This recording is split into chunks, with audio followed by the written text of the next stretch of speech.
Okay, so I'll try to continue. And yesterday we prepared a more like a definition of continuous functions, and in general it's sigma and measurable functions. And then thought a bit about and then I just introduced the statement of the reverse mathematical statement for like basic analysis topics.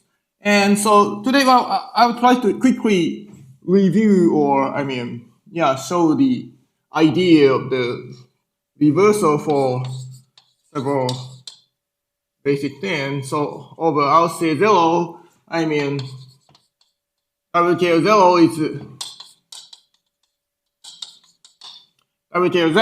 it's equivalent to something like a 0, 1 closed unit interval is covering compact in a sense that for any, this you know is probably well, for any UN open cover or 1, then there is K such that the n less than K covers the closed interval. So that's Heine-Borel's lemma. Heine-Borel's theorem is equivalent to WK0, and then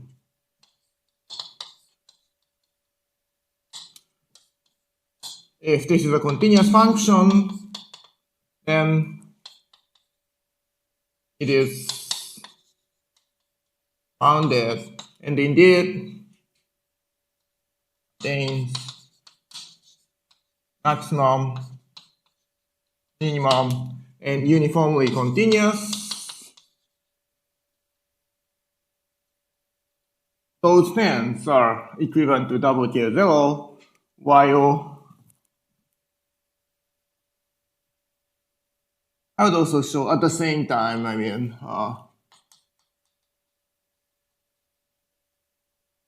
WKL is equivalent to the statement that the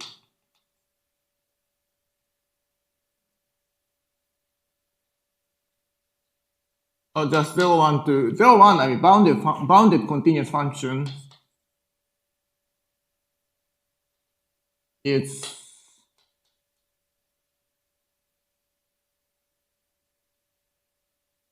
Riemann integrable.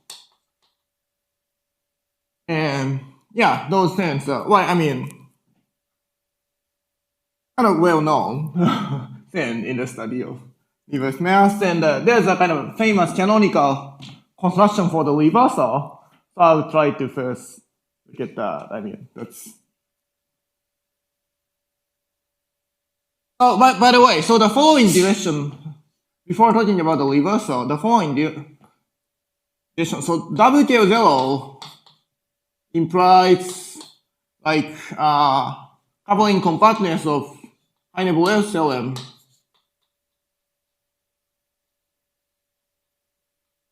That's just formalizing the usual proof more or less. If you know it well, and then covering compactness really directly proves this kind of thing, right? So like if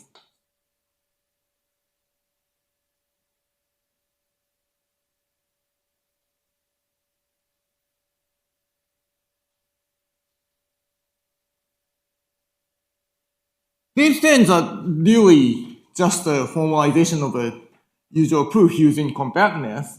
Probably in the analysis textbook, they might use more like a Bolzano-Weierstrass theorem or those things for proving like to say that continuous function attains maximum or something like that. But I guess if you read the basic topology theory textbook, then of course by compactness, there are, I mean, direct proof from it. And just that kind of thing works as usual. And typically, I've tried to mention that if you use like a Python 1 dependent choice or strong dependent choice freely, then it's much smoother. I mean, if you read like, for example, Simpson's textbook, well, still they try to extract the information from continuous code for continuous function. But actually that part is not really essential, and then just check the complexity of the statement and then apply dependent choice as much as you want, then normal proof really works as it is. So I mean, if you have a chance, please try. And the WWKL implies this is integrable. It's a bit tricky.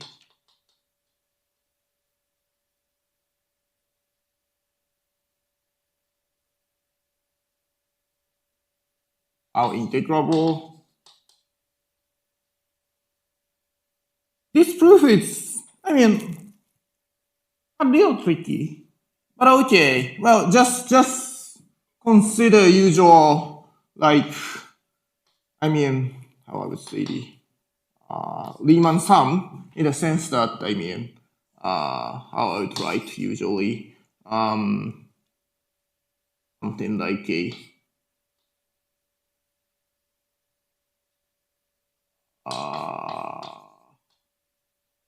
and something like this, right? I mean, okay. 0 to n minus 1, this kind of thing, right? I mean, and then, okay, so here, well, just calculate the, difference of, okay, let's say, I mean, what I wanted to write is actually 2 to the n.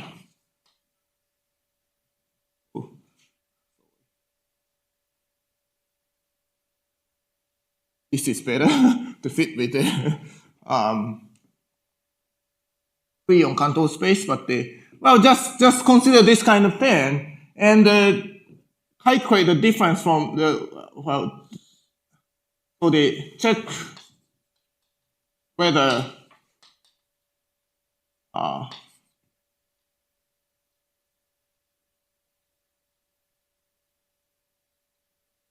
in this interval, whether there is a bit difference or not. I mean, sup and inf of each of this like Riemann sum style interval, sup of f in this interval and inf of f in this interval. If the difference is small, then it's almost the same as this one. And otherwise, pick that part and then form a tree. Then, okay, you will get a tree. And if it's not Riemann integrable, means that, this part makes, I mean, so yes, I almost speaking all the proof.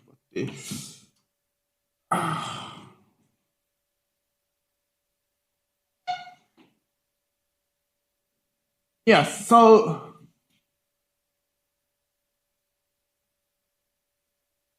probably I should have, I should have explained the idea of reversal, then it's more easier to imagine. But yes, I mean, so just checking the measure that the sup and inf is bigger than 2 to the minus n, and then check the measure of those, it's getting smaller and smaller by WWKL0.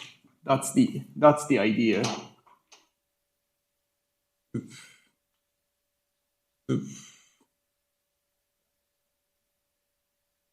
I don't write down everything, but I don't want to write down everything. But the idea is just consider unusual kind of a high school style Riemann sum. It's good enough. Check whether it's Riemann integrable or not. Okay, and so for the reversal,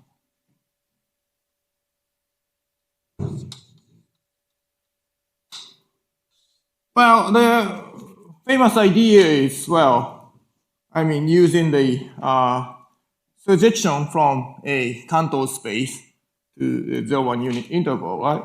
And then what was that? Well, I mean, so given a free t on Cantor space, and then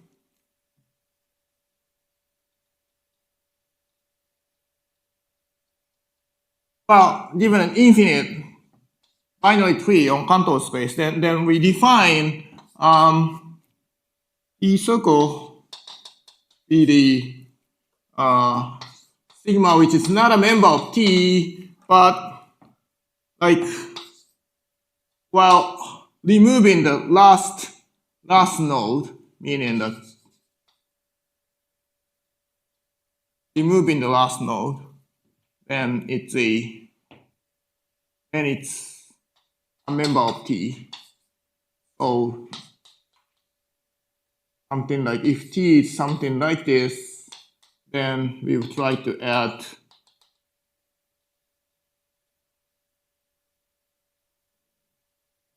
here, here. So if T is something like this, then these are the members of T circle. And so it's a cover of the tree. And then for any x in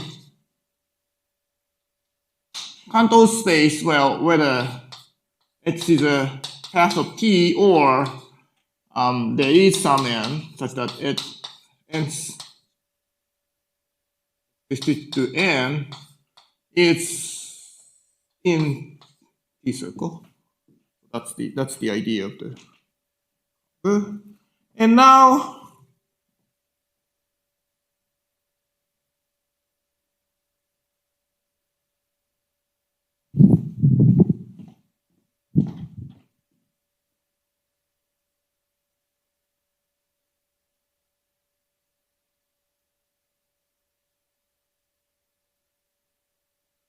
And now we will try to consider a projection from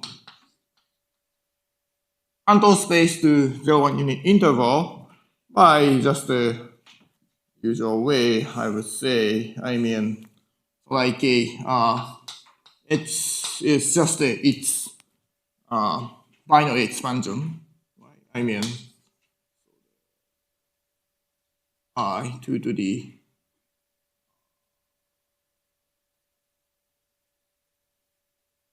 yeah, 2 to the minus I.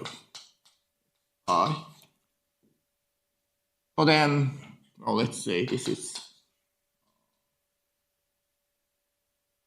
our x. Then, well, by its surjection, we've tried to consider the situation in Cantor space in closed unit interval. And then, so, yeah. So, in other words, I mean, so given a sigma and, well, let's say T circle, well, we will consider, well, in general, just here, actually. I mean, we can consider interval corresponding to this map means that the, what's that? So let's say L sigma is, well, just the 0 point sigma in the sense that a binary expansion means that the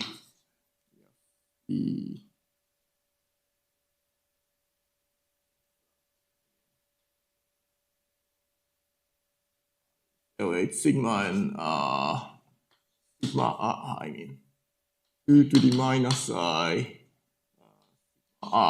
think. And sigma is just the L sigma plus 2 to the minus the length sigma. Oh yeah, I used both different notations for the length. In this way. And then the interval I sigma is just the L sigma, R sigma, like this. Okay, so then, of course, so then the claim is that if he doesn't have a path,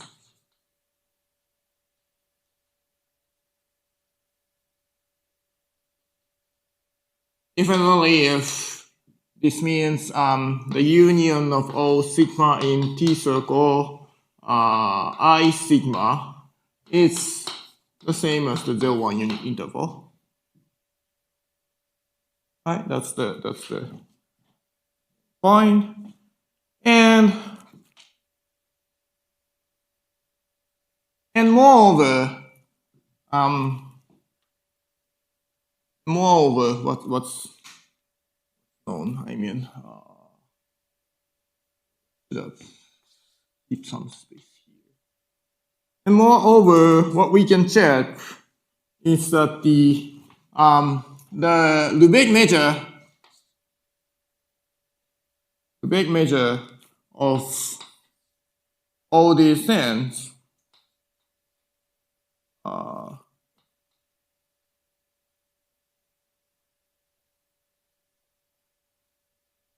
and the length is just less than or equal to n.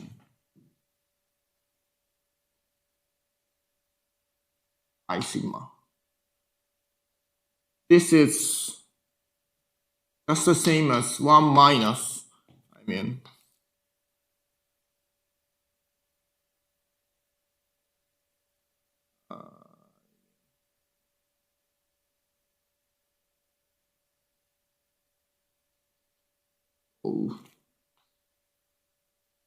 sigma is equal to n. Okay. So you can also check. I mean, so if you collect all sigma in T circle, which okay, so this notation means that the length of sigma is shorter than n. Collecting all those things and then calculate the Lebesgue measure of the union of all those intervals, then it just reflects the how I would say the measure of the closed tree. I mean up to the level n.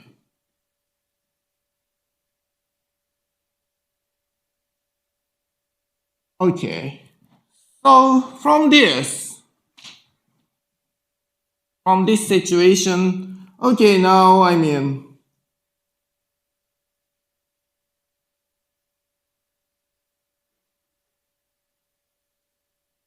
we can easily construct a continuous function which violates this kind of situation for in case WKL fails, or counterexample for Riemann integrability in case WKL fails. So the idea is just so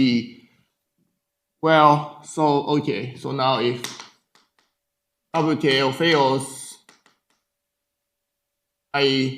I mean, there's for some tree T, it's infinite, but there's no path.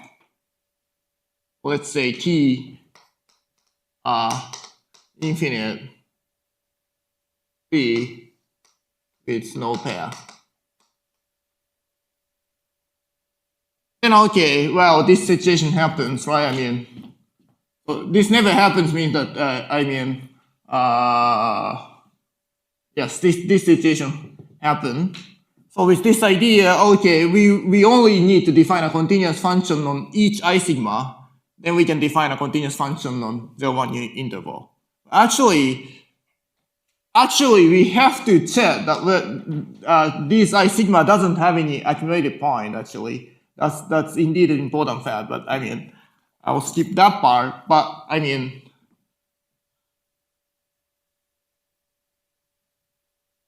intuitively, if we can define a continuous function on each I sigma, then we can define a continuous function on the closed unit interval. And so, okay. define F sigma from I sigma to, well, R by,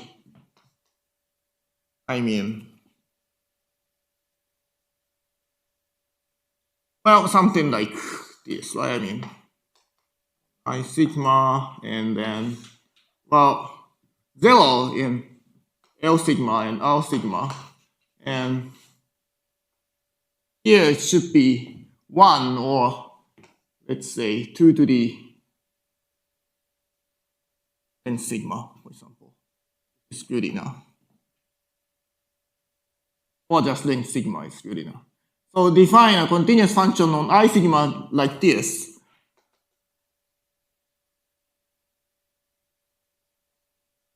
Then we can define f as in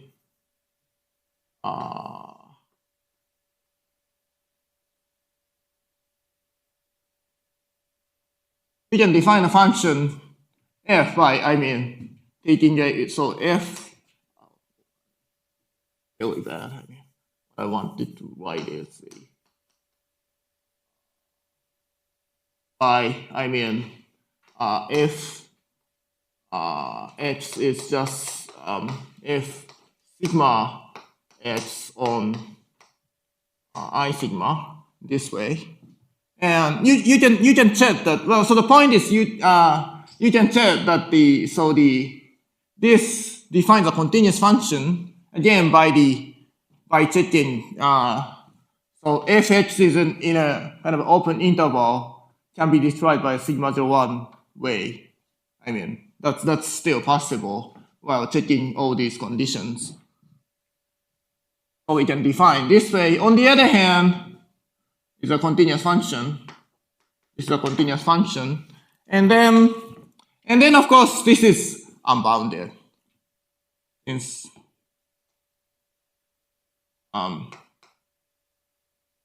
it's infinite,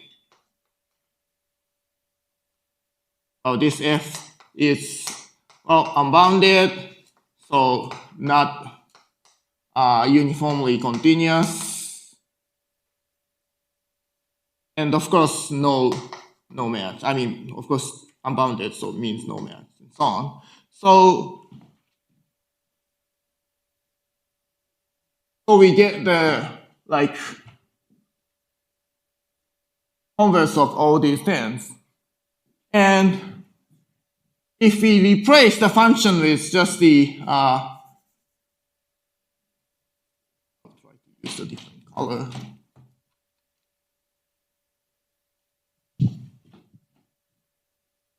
Just here, it's just 1, let's say. And then now in this case, so, well, if WKL fails, then, okay, well, now we will consider, again, similar function, but now, so on I sigma, well, it's value 1 at the center and still 0 on left and right edge. Consider this kind of function. And then, well, and then the definition of f is just the same.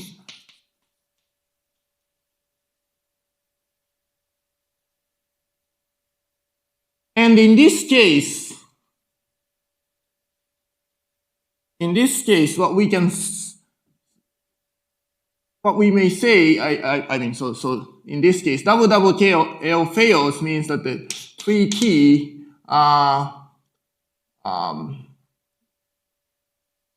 no pass and inf of 2 to the n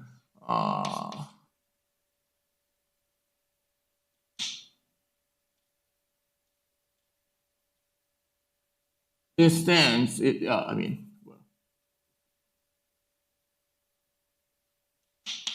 length and element, it's positive. So if sorry, I should, But if WWTL fails, means that there is a 3T with no path.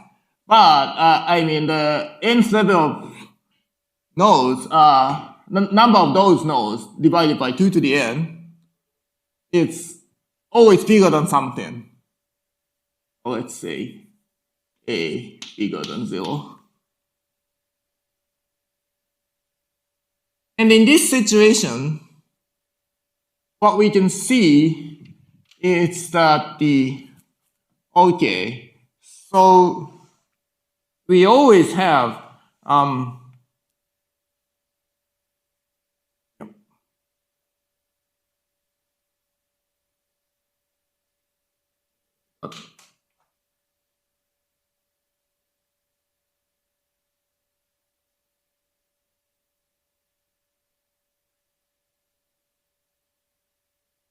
and with this situation,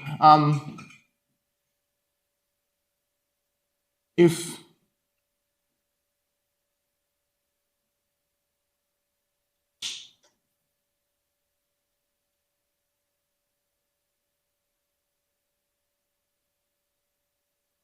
wait,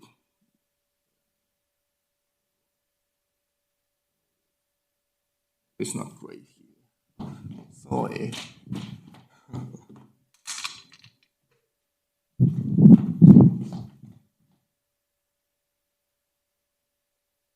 Aha, I see. Sorry. So in this situation, okay, what we can see is that if we consider the Riemann sum for this F, I mean,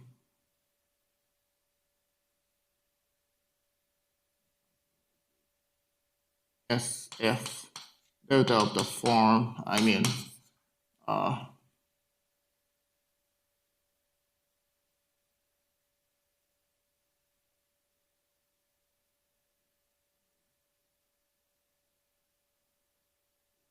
the right is the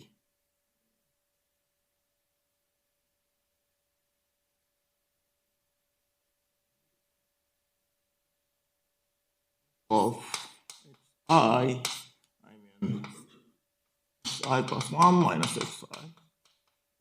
And so in delta this is so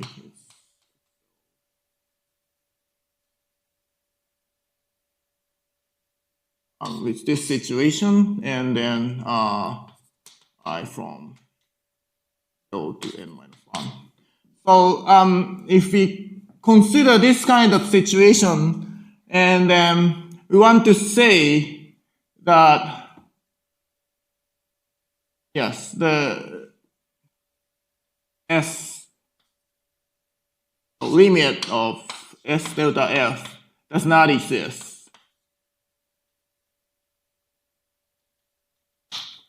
That's what I want to say, right? I mean,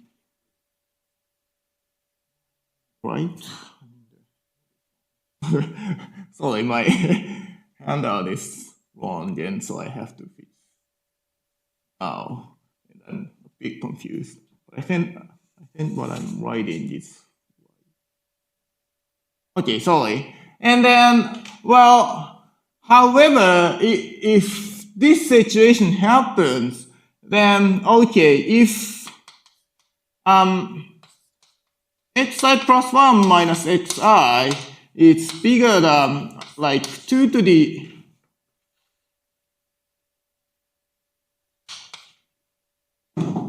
minus n minus 1, then xi plus 1 contains some I sigma, or I mean, for some sigma in how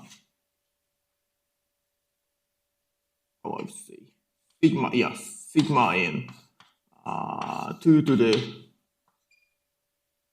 length n sigma. And if this sigma is not in T, then one can easily check that if this sigma is not in T, that means we have if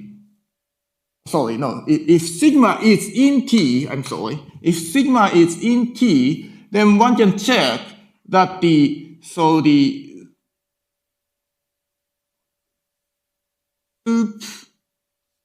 of fx, x in I sigma,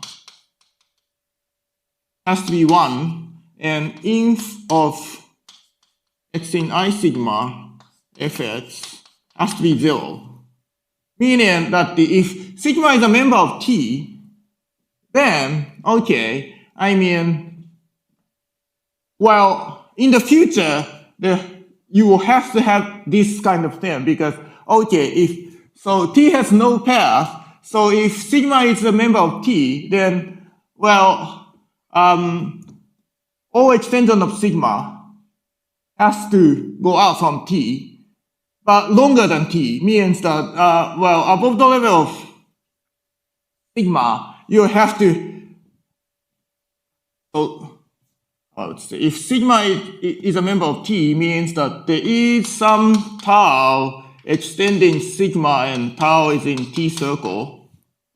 But tau is extension of sigma, so I tau is included in I sigma. And on I tau, f is defined on this way, like this way, meaning that the soup on I sigma fx is 1, and inf of fx on I sigma is 0. So there's a oscillation on I sigma. And on the other hand, we have,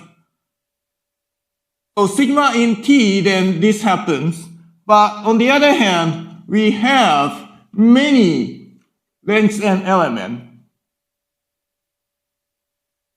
on T. We have many length n element in T, compared to the size of the interval. So this means that so the difference of soup and inf keeps 1 on T, so the Riemann sum, soup of the Riemann sum and the inf of the Riemann sum, if the delta is large enough, if in that situation, you can always find a difference between the soup of the Riemann sum and inf of the Riemann sum. So that's the idea. Sorry, I can't describe everything. But yeah, with this idea, we may say that if WWK fails, then this function is a counterexample to the Riemann integrability. Sorry, description isn't great. Okay, that's the idea of the proof here. So in general, we can construct more examples just by using this type of continuous function, and actually, we can enjoy many diverse mathematical results for basic analysis. So I'll try to move the next topic, and actually, I can use here.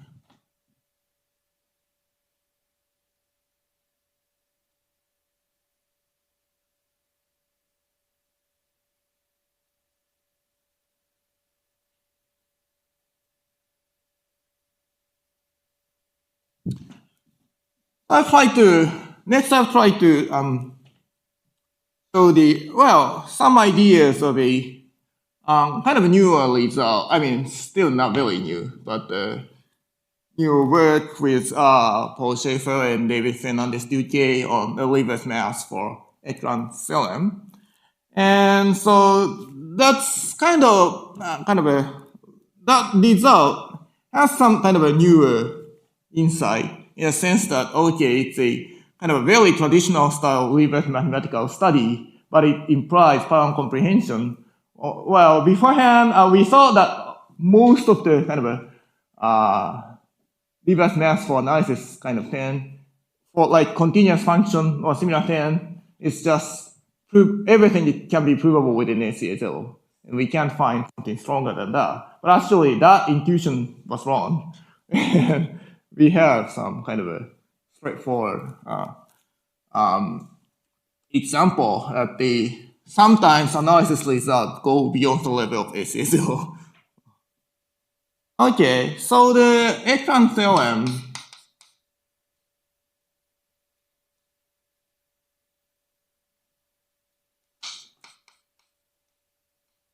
is a following statement. So let's say, so A hat is a complete, well, separability is nothing important in the usual sense. So if we formalize within reverse math, we always assume separability, but that's not really needed. And complete metric space. So maybe I should write just H or something, but yeah.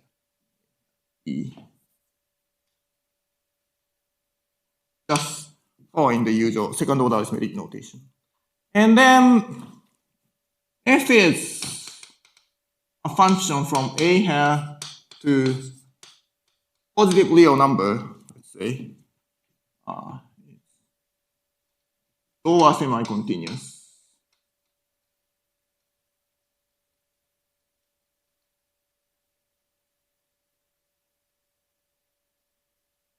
And then H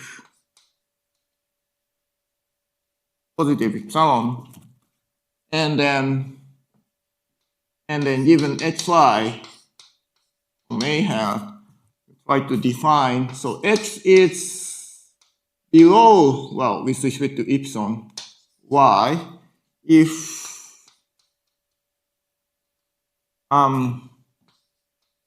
the distance between X and Y, well, times epsilon is smaller than Fy minus Fx.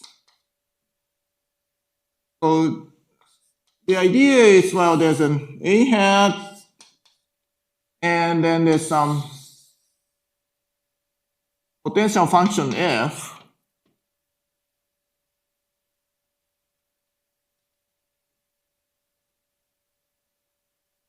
Then, well, from X to Y, well, this means, well, maybe this is Y and this is X. From Y to X, well, so this notation means that one can move from Y to X. It's using some potential, some energy. So we have some energy here, and you can use it to move from Y to X. And so epsilon is just the rate of how much energy is needed from moving from Y to X. That's the idea. And well, for simplicity, we will just consider the situation epsilon is 1. I mean, just rescaling it's good enough to think that epsilon is just 1. And so I'll just write 1 as a, so I'll just omit epsilon and use this notation. And then the theorem says that, this is notational definition. Then the theorem says that, well, for any lower semi-continuous function and for any x in A hat, there's a point Z called a critical point,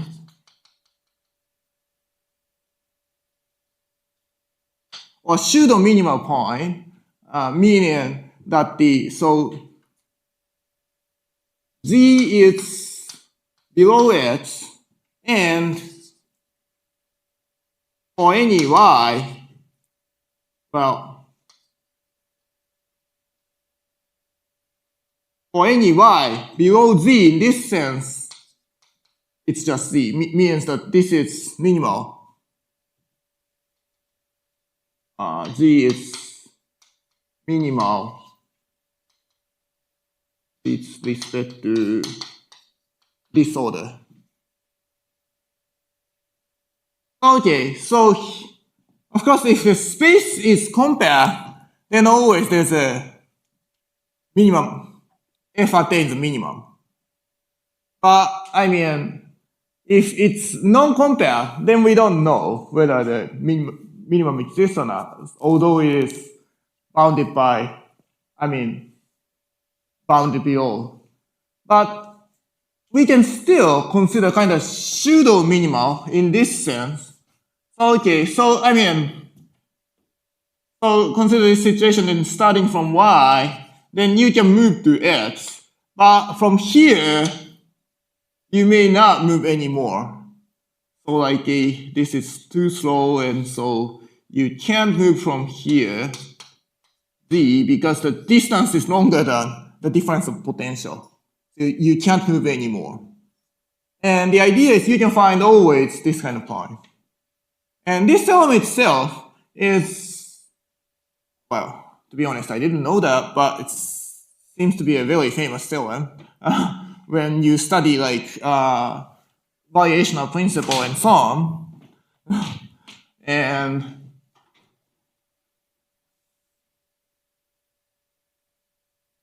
And on the other hand, the statement itself is easily formalizable within second order arithmetic. As you see, okay, well, let's say if we just consider complete separable metric space, actually, that's good enough because the application is usually for function space, like space of continuous functions, space of LP functions, so on. So so this assumption is kind of natural. And then, okay, as I mentioned, lower semi-continuous function can be easily coded in our way.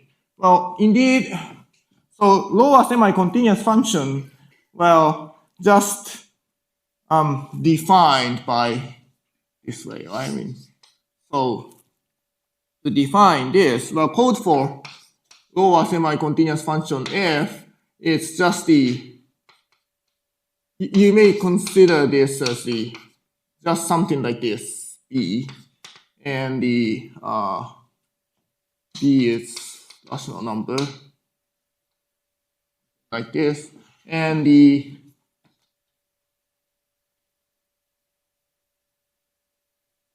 this just means the F inverse of the b and infinity.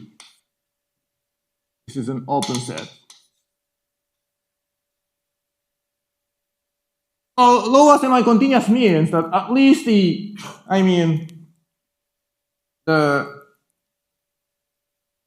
open interval, of the form b infinity, inverse of this has to be open. That's equivalent to the, well, that's the definition of lower semi-continuous function. Or well, that means, okay, continuous from above.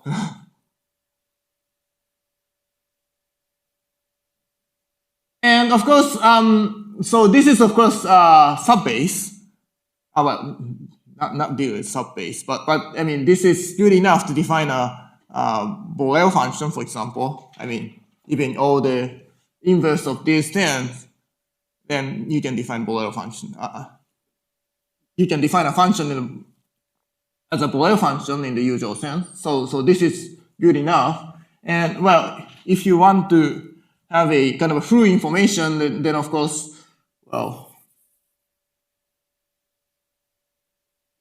if you want, you can extend the definition for all intervals. That means that's just easy, right? So this has a sigma 2 coding. This has a coding as a sigma 2 measurable function because we can always consider in this way. So the E, F, E, and the E, F, to complement something like this.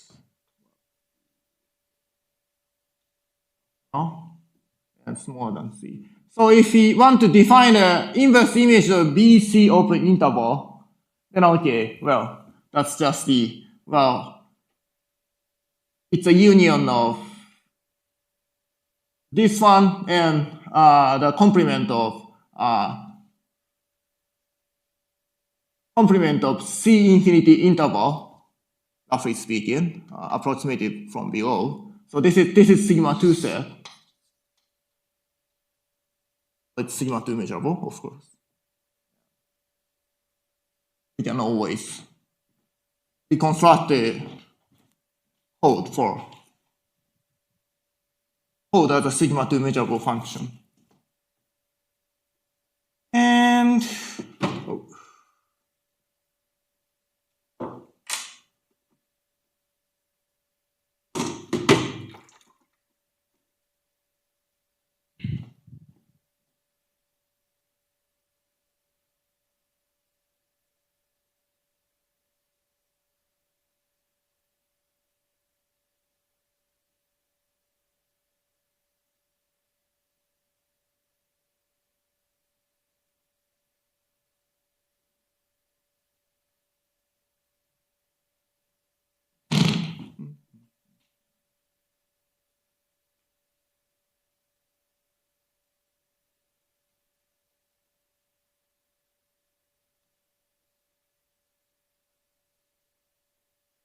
what?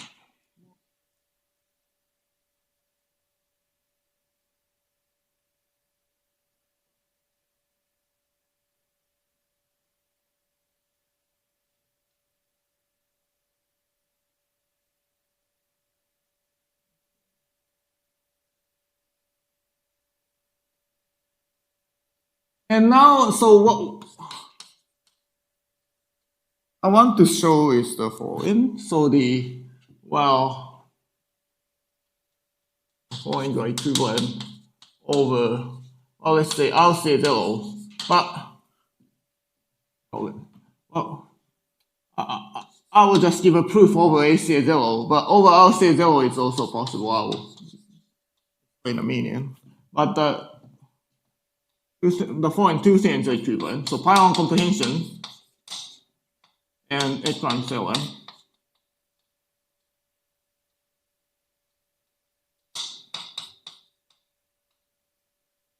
And for this, actually, I've tried to rephrase the pi 1 comprehension by a so-called leftmost path principle or minimal path principle. And so pi 1 C 0. Well, C 0 is fine. Pi 1 C 0 is actually equivalent to the following two statements. So the something like a existence of a substring operator. So given a sequence of tree Tn on bare space,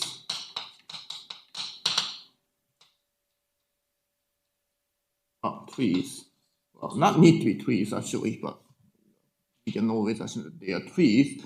And then given a sequence of trees, there is a set X such that, well, n is a member of X if and only if Tn has a path. This is equivalent to bound comprehension, and also a so-called a minimal path principle.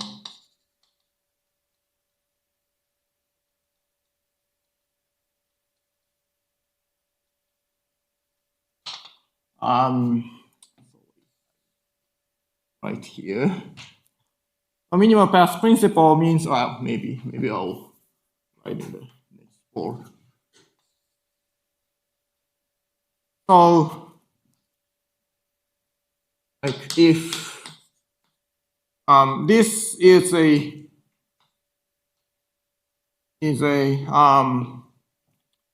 well-founded Poisson order, parallel order, well order on each well length and finite sequence of natural numbers, let's say.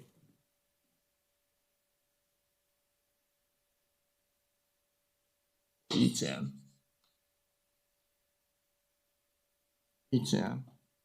Then for any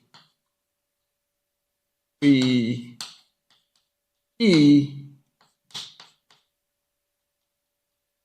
which has a path. If T has a path,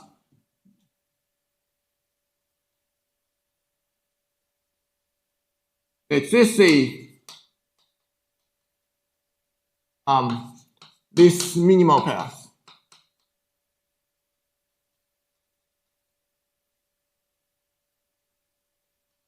I mean, let's say a path H of T such that for any G, for any G, which is a path of T and G is not H, then there's some n, some k, let's say, such that G restricted to k and H restricted to k is the same. And HK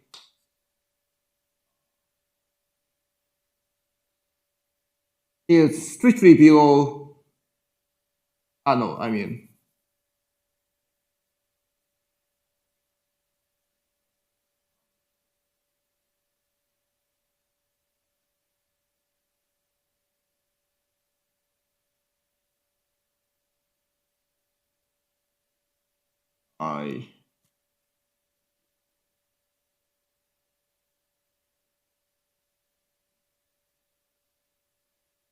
HK plus 1. Yeah, it's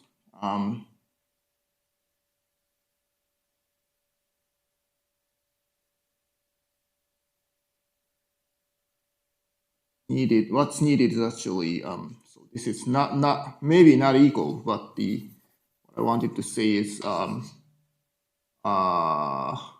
didn't introduce the equivalence relation on this, but well, let's say, I mean, sorry, then notation is kind of bad, but both direction works. I mean, so this is three-way order. So so G restricted to K and H restricted to K is just the same for any K prime smaller than K, and H restricted to K plus 1 is strictly below G restricted to K plus 1.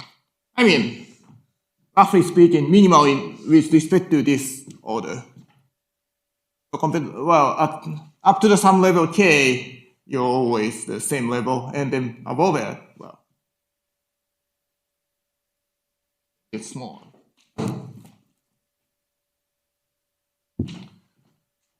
Okay. Okay. So it's almost a time, so I'll try to stop once here. But yeah, well, with this characterization of pound comprehension, Ekran's theorem on bare space looks very similar to the minimal path principle. That's a very vague idea of the proof, and then I will show the real proof in the 5 minutes left, but I think I would stop once. Thank you.